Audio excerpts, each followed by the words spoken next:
Assalamualaikum warahmatullahi wabarakatuh. Pada kesempatan kali ini, kami kelompok 6 dari kelas A yang beranggotakan saya, Vera Safira, NIM 1211987, dan teman saya, Hana Mirna Ivani, NIM 1211966, akan mempresentasikan mengenai pendidikan pelatihan dan pengembangan tenaga kerja pada PT Primisima Persero di Yogyakarta. Yang pertama, akan saya jelaskan mengenai pendahuluan yang berisi sejarah, gambaran umum, visi misi, dan deskripsi geografi dari PT Primisima. Berikut merupakan sejarah dan gambaran umum PT Primisima. PT Primisima merupakan perusahaan yang bergerak di bidang tekstil. Didirikan pada tahun 1969 dengan nama PT Pabrik Cambrix Primisima. Perusahaan ini semula merupakan perusahaan patungan antara pemerintah Republik Indonesia dengan Gabungan Koperasi Batik Indonesia atau GKBI. Tetapi saat ini PT Primisima merupakan perusahaan yang berstatus BUMN. Pada saat didirikan, PT Primisima berkapasitas 9.072 mata pintal, terdiri dari mesin buatan Ritter Swiss dan 180 mesin tenun lengkap dengan mesin-mesin persiapan dan gray finishing buatan Belgia dan Jerman. Sehingga di tahun 1972, perusahaan ini berhasil mencapai kapasitas produksi sebesar 4 juta yard per tahun. Maka pada tahun 1974, PT Primisima mengadakan perluasan pabrik. Perluasan pada tahap pertama merupakan pabrik 2 dengan tambahan mesin pemintalan 22 mesin atau 11.088 mata pintal dan 192 mesin tenun merek sama. Perluasan selesai pada tanggal 7 Agustus 1976. Kemudian, perluasan tahap kedua dengan membangun pabrik 3. Pembangunan pabrik 3 dilaksanakan sejak Juni 1981. Pabrik 3 ini diresmikan oleh Bapak Ir Hartarto selaku Menteri Perindustrian saat itu pada tanggal 29 Maret 1984. Selanjutnya, diadakan pula renovasi terhadap pabrik 1 pada awal April 1994 berupa penggantian 180 mesin loom yang diganti dengan 60 mesin air jet loom atau ACL. Kemudian, berdasarkan surat keputusan pemegang saham perseroan terbatas PT Primisima pada tanggal 21 Juli 2008, barulah secara resmi PT Pabrik Cambrix Primisima berganti nama menjadi PT Primisima Persero. Kemudian, dalam beroperasi, PT Primisima memiliki tujuan yakni melaksanakan usaha produksi tekstil dengan memanfaatkan seluruh sumber daya manusia yang ada di dalam perusahaan secara optimal demi keberlangsungan aktivitas penciptaan barang dan jasa yang berkualitas dan berdaya saing tinggi, sehingga mendapatkan keuntungan maksimal agar dapat meningkatkan nilai perseroan melalui penerapan prinsip-prinsip perseroan teratas. Kemudian, visi dan misi dari PT Primisima. Yang pertama, visi. Menjadi produsen tekstil grey dan cambrix halus serta batik yang menjadi referensi kualitas untuk perusahaan sejenis lainnya berlandaskan etika bisnis dan berintegrasi. Dengan misinya, yakni menjadi perusahaan yang berperan aktif dalam bidang industri tekstil dan batik. Menjadi perusahaan yang mendapat kepercayaan masyarakat, pelanggan, dan investor melalui kinerja perusahaan yang baik. Kemudian, menjadi perusahaan yang menghasilkan produk berkualitas, tinggi, dan inovatif dengan harga kompetitif. Kemudian, letak geografis dari PT Primisima sendiri berada di berlokasi di Jalan Magelang KM 15, Sleman, Daerah Istimewa Yogyakarta. Lokasi ini dinilai strategis ditunjukkan dengan beberapa keuntungan, yakni pertama, letaknya berada di dekat jalan besar antara Yogyakarta dan Magelang, sehingga mudah untuk menyalurkan dan mendistribusikan produknya. Kemudian yang kedua, tanah sekitar perusahaan sangat luas sehingga sangat memungkinkan bagi perusahaan untuk mengadakan perluasan perusahaan. Dan yang terakhir, letaknya yang berada di pedesaan diharapkan dapat memperoleh tenaga kerja dari warga sekitar dan membantu program pemerintah untuk menyediakan lapangan kerja bagi masyarakat sekitar. Kemudian di bab 2 akan saya jelaskan mengenai definisi-definisi pendidikan, definisi-definisi pelatihan, definisi-definisi pengembangan tenaga kerja, pendidikan tenaga kerja di perusahaan, pelatihan tenaga kerja di perusahaan, pengembangan tenaga kerja di perusahaan. Yang pertama, definisi-definisi pendidikan. Kali ini terdapat beberapa definisi pendidikan menurut para ahli. Yang pertama ada dari Noto Atmojo. Pendidikan formal dalam suatu organisasi merupakan suatu proses pengembangan kemampuan ke arah yang diinginkan oleh organisasi yang bersangkutan.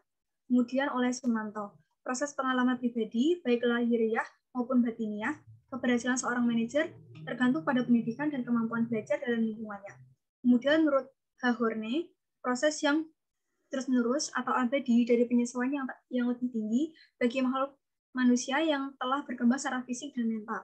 yang bebas dan sadar kepada Tuhan seperti termanifestasi atau terwujud dalam alam sekitar intelektual, emosional, dan kemanusiaan dari manusia.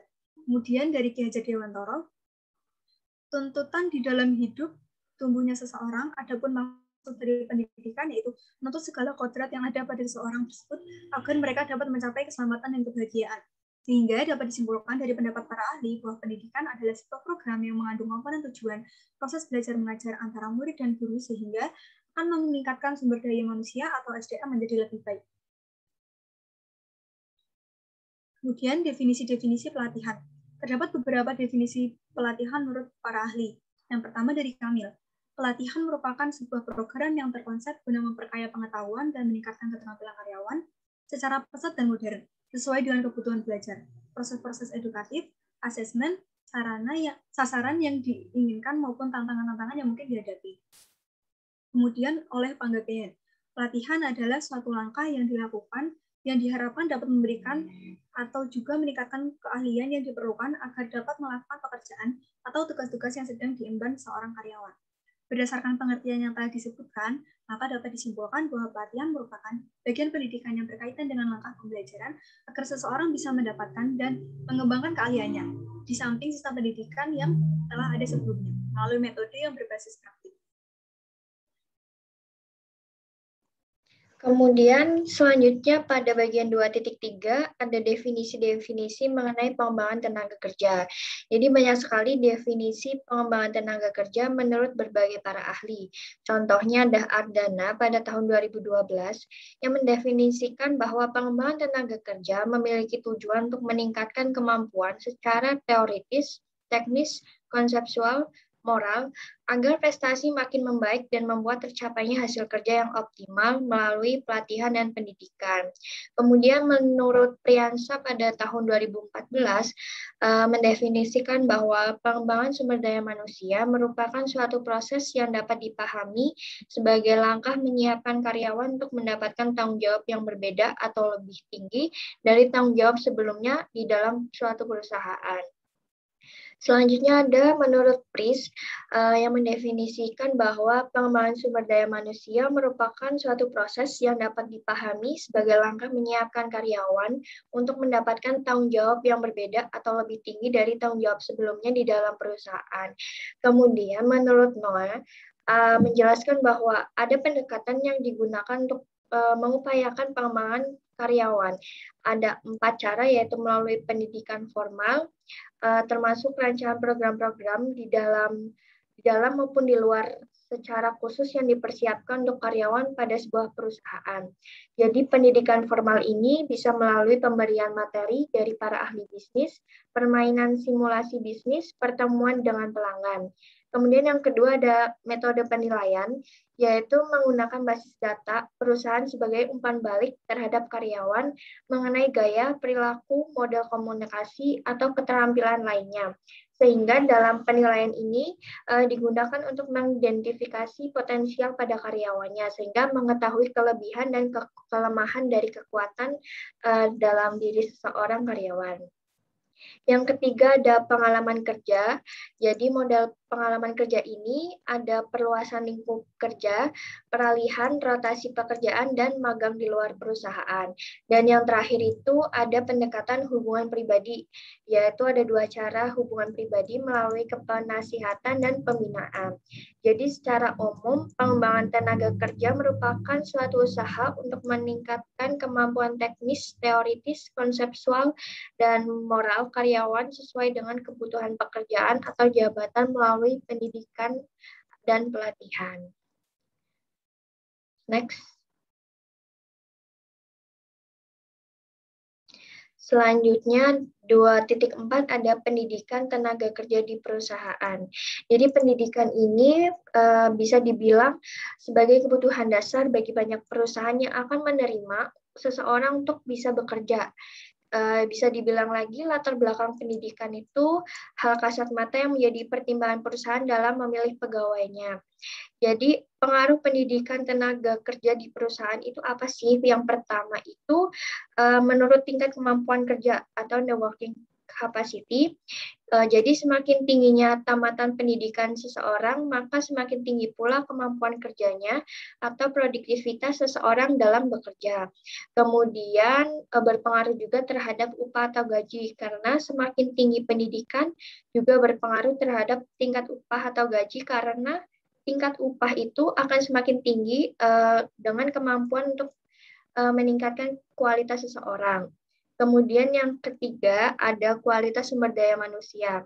Jadi sumber daya manusia yang memiliki latar belakang tertentu akan terlihat pada saat proses seleksi mengenai bidang yang dikuasainya, sehingga dapat meyakinkan manajer sumber daya manusia untuk menempatkan orang tersebut pada tempat yang tepat. Latar pendidikan ini bagi tenaga kerja untuk mendaftar di suatu perusahaan itu bisa dilihat melalui jenjang pendidikan dan bidang ilmu yang ditempuh atau spesifikasi jurusan keilmuan. Jadi jenjang pendidikan ini melalui jenjang pendidikan formal, yaitu tahapan pendidikan berdasarkan tingkat perkembangan peserta didik. Jadi jenjang pendidikan ini terdiri dari pendidikan dasar berupa SD dan SMP, pendidikan menengah yaitu tingkat SLTA seperti SMA, dan pendidikan tinggi melalui perguruan tinggi.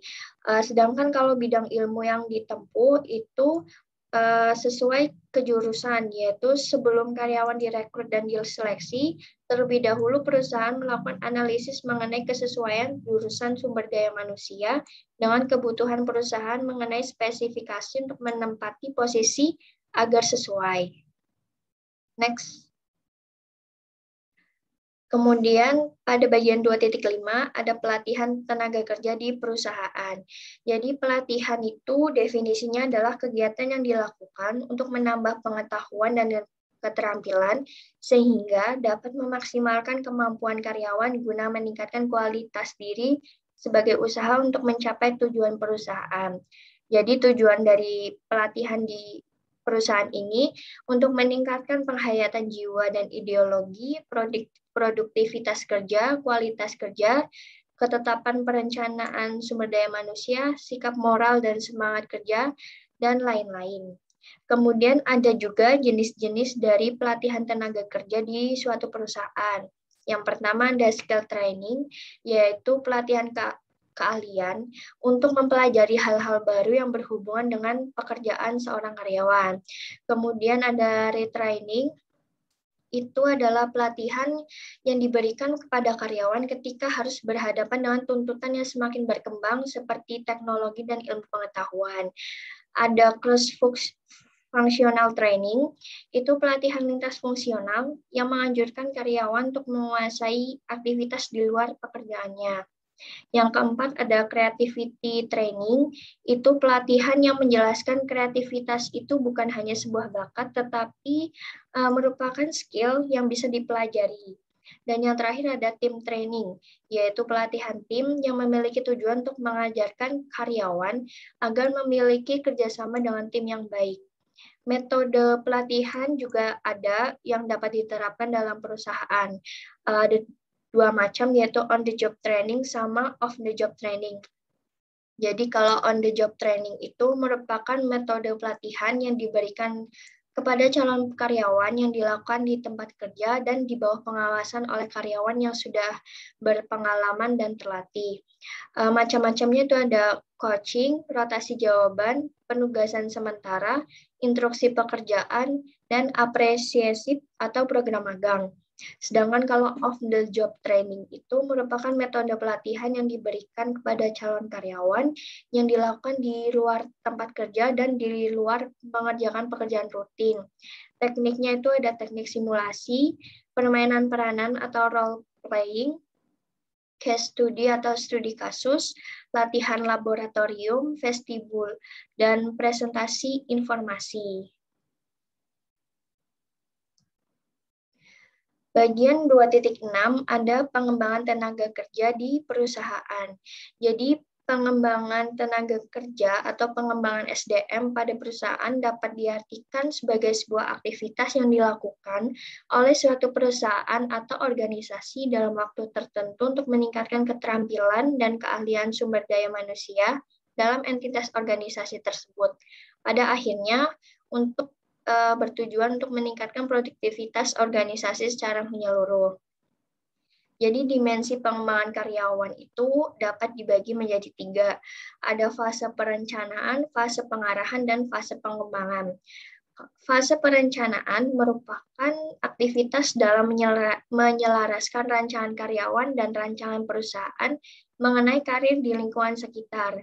Tujuannya itu untuk mengidentifikasi kelebihan dan kekurangan karyawan dalam melaksanakan tugas-tugas dalam pekerjaannya. Indikatornya ada 3, yaitu menyelaraskan rancangan karir karyawan, mengidentifikasi kelebihan karyawan, serta mengidentifikasi juga kelemahan dari karyawan. Kemudian untuk fase pengarahan merupakan aktivitas untuk membantu karyawan supaya mampu mewujudkan perencanaannya menjadi kenyataannya. Indikator pada fase ini ada 2, yaitu melalui pengarahan dengan menyelenggarakan konseling dan pendekatan dengan menyelenggarakan pelayanan informasi.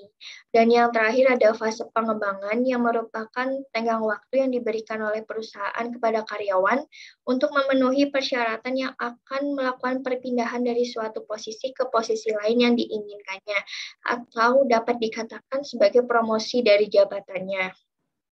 Indikatornya ini ada 3, yaitu senior atau atasan yang bertindak sebagai mentor, kemudian senior atau atasan yang memberikan dukungan, nasihat, dan keteladanan, serta adanya faktor pendukung dalam rotasi jabatan. Kemudian di bab 3 merupakan subbab organisasi dan manajemen perusahaan di PT Primisima Persero.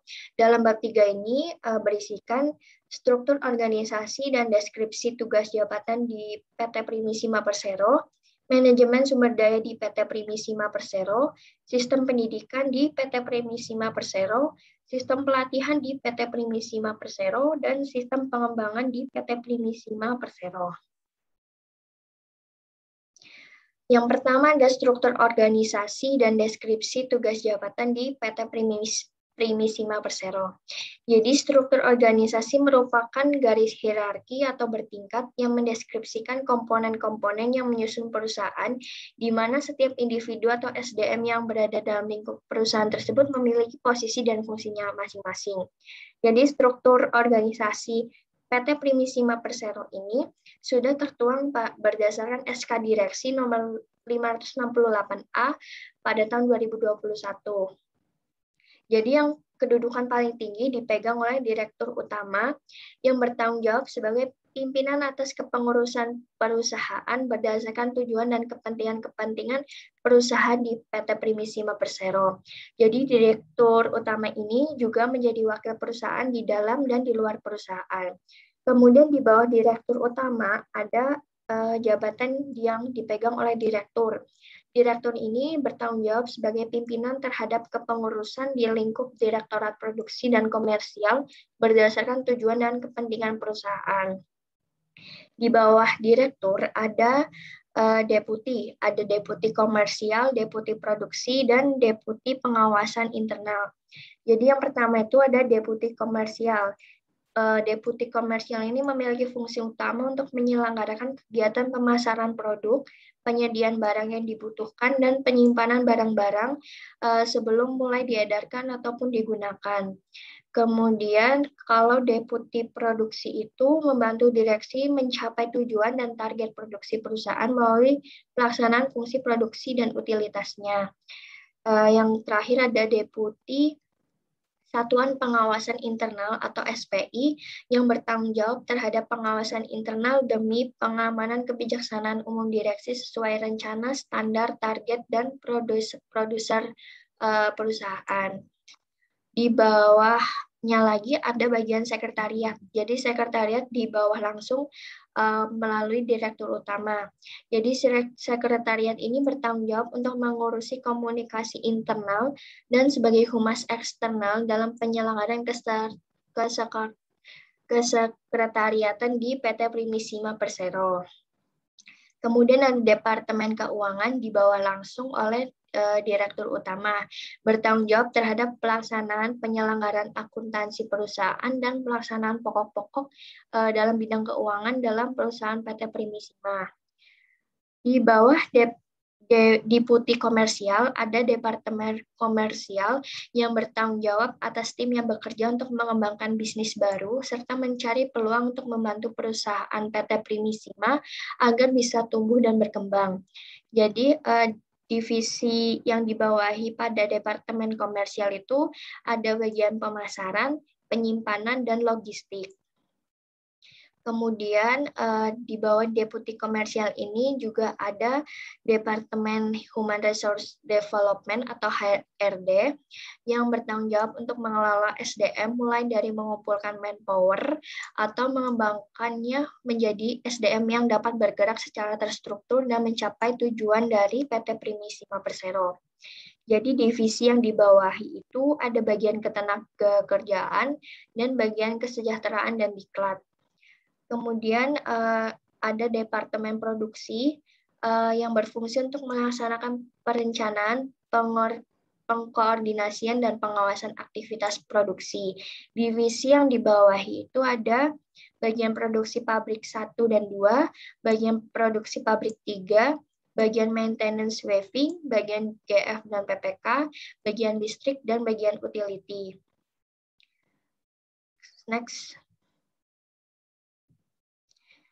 Kemudian subbab 3.2 ada manajemen sumber daya di PT Primisima Persero. Jadi manajemen sumber daya di PT Primisima Persero itu merupakan rancangan sistem formal yang disusun oleh perusahaan PT Primisima untuk memastikan pemanfaatan bakat-bakat dari individu perkaryawannya sesuai dengan arah tujuan organisasi melalui cara-cara yang efektif dan efisien. Tanggung jawab manajemen sumber daya di PT Primisima ini dipegang dan dilaksanakan oleh bidang SDM yang sudah ditetapkan dalam RKP atau Rancangan Anggaran Kerja Perusahaan pada tahun 2019.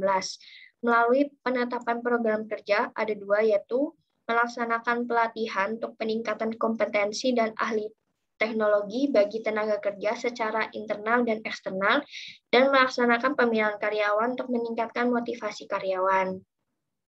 Jadi manajemen sumber daya di PT Primisima ini juga memiliki tujuan, yaitu dapat dilihat dari sudut pandang objektivitas dalam sosial, di mana manajemen SDM ini dipandang perlu untuk membentuk etika dan rasa tanggung jawab secara sosial untuk menghadapi tantangan dan kebutuhan masyarakat. Kemudian dilihat dari sudut pandang objektivitas organisasi, manajemen sumber daya manusia ini dipandang eksis dan mampu untuk meningkatkan kontribusinya terhadap efektivitas dari PT Primisima itu sendiri. Yang ketiga, dapat dilihat dari objektivitas secara fungsional, di mana kebutuhan PT Primisima ini dipertahankan melalui kontribusi pada suatu tingkat yang sesuai dengan keinginan dan kebutuhan dari PT Primisima. Dan yang terakhir itu melalui objektivitas secara personel.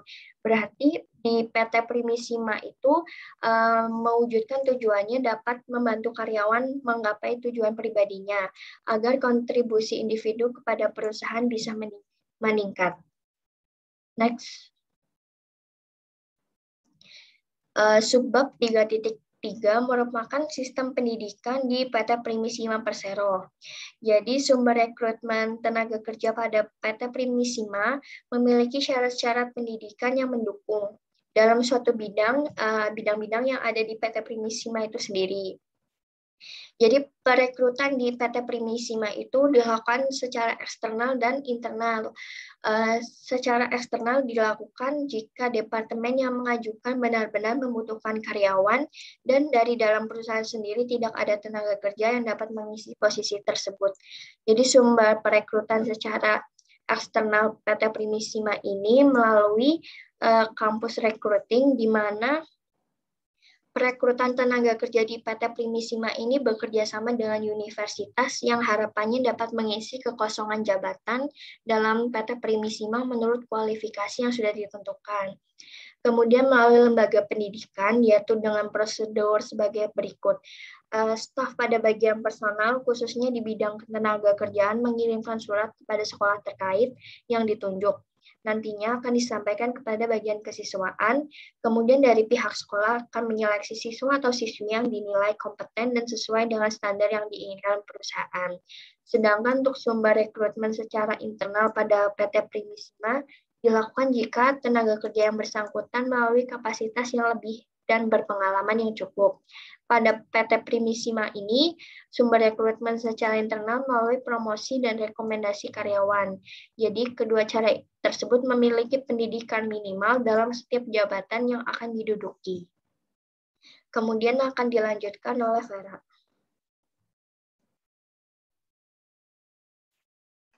Berikut merupakan sistem pelatihan di PT Primisima.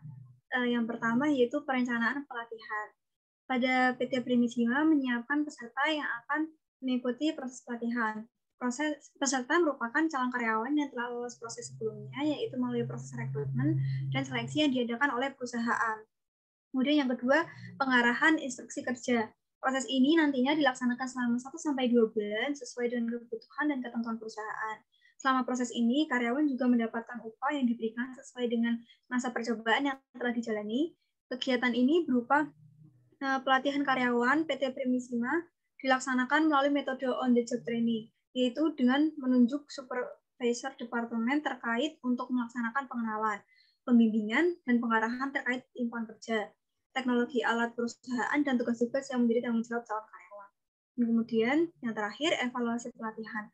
Proses penilaian akhir ini, di mana supervisor dapat menentukan seseorang calon karyawan dapat diterima menjadi karyawan. Di tahap ini tentu memperhatikan perkembangan keahlian dan pengetahuan karyawan selama proses percobaan dan pengarahan berlangsung. Selanjutnya diadakan pengambilan keputusan berdasarkan penilaian trainer dan supervisor dari departemen terkait yang kemudian menyerahkan laporan kepada departemen personalia. Selanjutnya dibuatkan surat keputusan.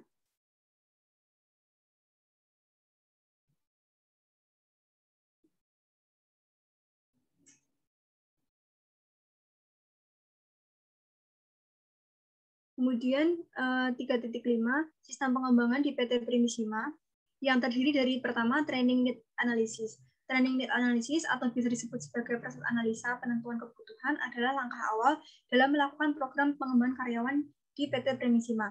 Kegiatan ini berguna untuk menyusun rencana program pengembangan sesuai dengan kebutuhan masing-masing departemen terkait yang sudah termasuk jadwal peserta, waktu, dan lain-lain. Kemudian penyusunan jadwal tahunan. Setelah melaksanakan analisis, nantinya seluruh program-program dari berbagai departemen yang ada disatukan dan disusun oleh Departemen Personalia menjadi jadwal tahunan terbaru. Fungsinya agar dijadikan landasan program pengembangan perusahaan setahun ke depan. Dan kemudian yang ketiga, realisasi. Fungsinya untuk meninjau dan memperjelas program yang telah terlaksana sebelumnya. Dan yang terakhir, evaluasi. Dilakukan ketika semua tahapan pelaksanaan program pengembangan selesai dilaksanakan. Tahap ini diadakan untuk menilai apakah suatu program pengembangan yang telah dilakukan efektif atau tidak, berdampak atau tidak. Kalau berdampak, dampak seperti apa yang didapatkan dan lain-lain.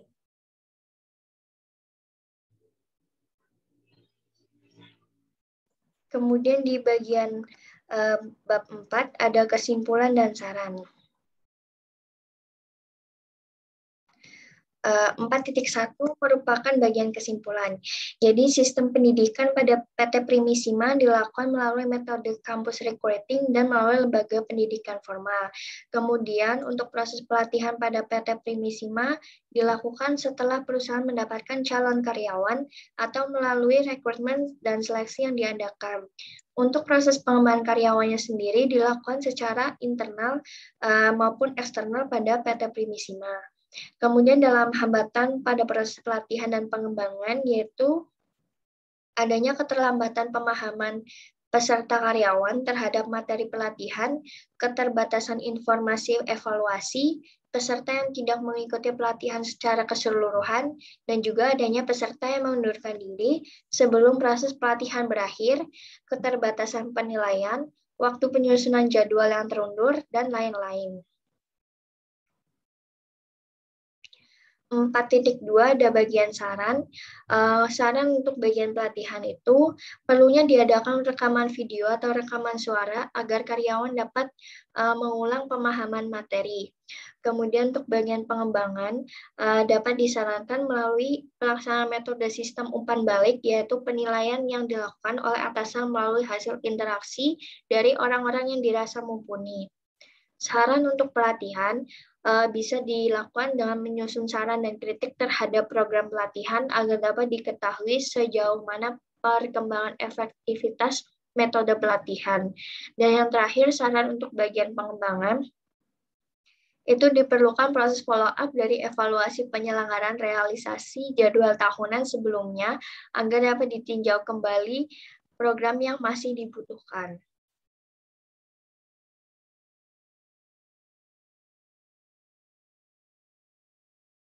Cukup sekian dari presentasi dari kelompok 6. Terima kasih. Mohon maaf bila ada salah-salah kata. Wassalamualaikum warahmatullahi wabarakatuh.